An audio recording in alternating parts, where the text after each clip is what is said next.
Now let's explore these so-called black tribes, as within part 1 of this series we showed the relationship with the Horn of Africa and the Indian Subcontinent. According to Dr. Clive Winters, Ethiopians have had very intimate relations with Indians. In fact, in antiquity the Ethiopians known as Ethiopians ruled much of India, as discussed within our previous webisode. These Ethiopians were called the Naga, and it was the Naga who created Sanskrit. A reading of ancient Dravidian literature, which dates back to 500 BC, gives us considerable information on the Naga. In Indian tradition, the Naga won central India from the Vilavar meaning bowman, and Meenavar meaning fisherman. The Naga were great seamen who ruled much of India, Sri Lanka and Burma, and they were described as half man and snake. The Tamil, a Dravidian ethnic group who natively speak the Tamil language and trace their ancestry mainly to the southern part of the Indian subcontinent, knew them as warlike people who used the bow and noose. The earliest mention of the Naga appear in the Ramayana. They are also mentioned in the Mahabharata. In the Mahabharata we discover that the Naga had the capital city in the Deccan, and other cities spread between the Jumna and Ganges as early as 1300 BC. The Dravidian classic, the Kilapathikaran, made it clear that the first great kingdom of India was Naganadu. The Naga initially came from Kushite, Ethiopia. The land of Punt was an ancient kingdom known from ancient Egyptian trade records. It produced and exported gold, aromatic resins, blackwood, ebony, ivory, and wild animals. Recent evidence locates it in northwestern Eritrea. It is possible that it includes or corresponds to Opone, as later known by the ancient Greeks, while some biblical scholars have identified it with the biblical land of Phut or Havilah. At times Punt is referred to as Ta-Netjer, land of the god. The exact location of Punt is debated by historians. Various locations have been offered: southeast of Egypt, a coastal region south of it along the Red Sea, Gulf of Aden and the Indian Ocean, and present-day northeast Sudan, Eritrea, northeast Ethiopia, Djibouti, and northern Somalia, including Somaliland and both the Horn of Africa and the area across the sea, and southern Arabia. At times, the ancient Egyptians called Punt Ta-Netjer, meaning God's land. Older literature maintained that the label God's land, when interpreted as Holy Land or land of the gods/ancestors, meant that the ancient Egyptians viewed the land of Punt as their ancestral homeland. W. M. Flinders Petrie believed that the dynastic race came from or through Punt, and that Pan, or Punt, was a district at the south end of the Red Sea, which probably embraced both the African and Arabian shores. Moreover, E. A. Wallace Budge stated that Egyptian tradition of the dynastic period held that the aboriginal home of the Egyptians was Punt. James Breasted in 1906 argued that the term Ta-Netjer was not only applied to Punt, located southeast of Egypt, but also to regions of Asia east and northeast of Egypt, such as Lebanon, which was the source of wood for temples. The Puntites were the greatest sailors of the ancient world.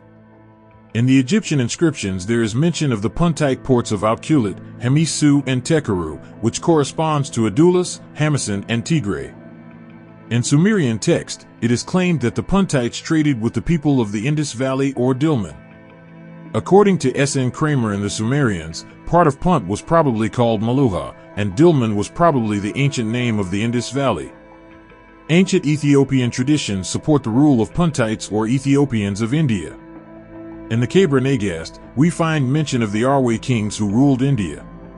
The founder of the dynasty was Za-Besai Angabo. This dynasty, according to the Cobra Nagas, began around 1370 BC. These rulers of India and Ethiopia were called Nagas. In Sanskrit, a Naga is a snake, most often depicted by the Indian cobra. Sometimes the word Naga is also used generically to mean snake. Alternatively, an Indo-European etymology as a hairless, naked animal, cognate to English naked. Nagas, as a serpent-shaped group of deities that often take form as cobras, are prominent in Hindu iconography, throughout Hindu texts, especially in the first book of the Mahabharata, and in local folk traditions of worship. In some regions of the Himalaya, Nagas are regarded as the divine rulers of the region. Ancient Sanskrit texts such as the Mahabharata, the Ramayana, and the Puranas describe the Nagas as a powerful, splendid and proud semi-divine species that can assume their physical form either as human, often with a halo of cobra hoods behind their head, as a partially human serpent, or as a whole serpent. Their domain is in the enchanted underworld, the underground realm filled with gems, gold, and other earthly treasures called Nagaloka or Patalaloka. They are also often associated with bodies of water, including rivers, lakes, seas, and wells, and are guardians of treasure. Their power and venom make them potentially dangerous to humans.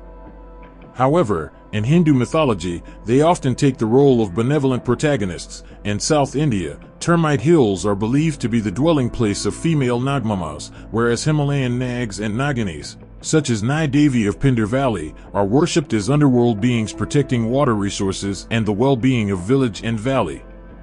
The Mahabharata epic is the first text that introduces Nagas. It describes them in detail and narrates their stories. As in Hinduism, the Buddhist Naga generally has sometimes been portrayed as a human being with a snake or dragon extending over his head. In Thailand and Java, the Naga is a wealthy underworld deity. For Malay sailors, Nagas are a type of dragon with many heads. In Laos, they are beaked water serpents. In Tibet, they are said to be found in waterways and underground locations, and are susceptible to the suffering caused by human carelessness towards the natural environment. The Naga people were believed to be an ancient tribe and origins of Sri Lanka. According to V. Kanakasabai, the Oliar, Parathavar, Maravar, and Ainar, who were widespread across South India and northeast Sri Lanka, are all Naga tribes. There are references to them in several ancient texts such as Mahavamsa, Manimiklai, and also in other Sanskrit and Pali literature. They are generally represented as a class of superhumans taking the form of serpents who inhabit a subterranean world. In Cambodia, stories of Nagas have been part of Khmer society for thousands of years, dating back to the Funan era.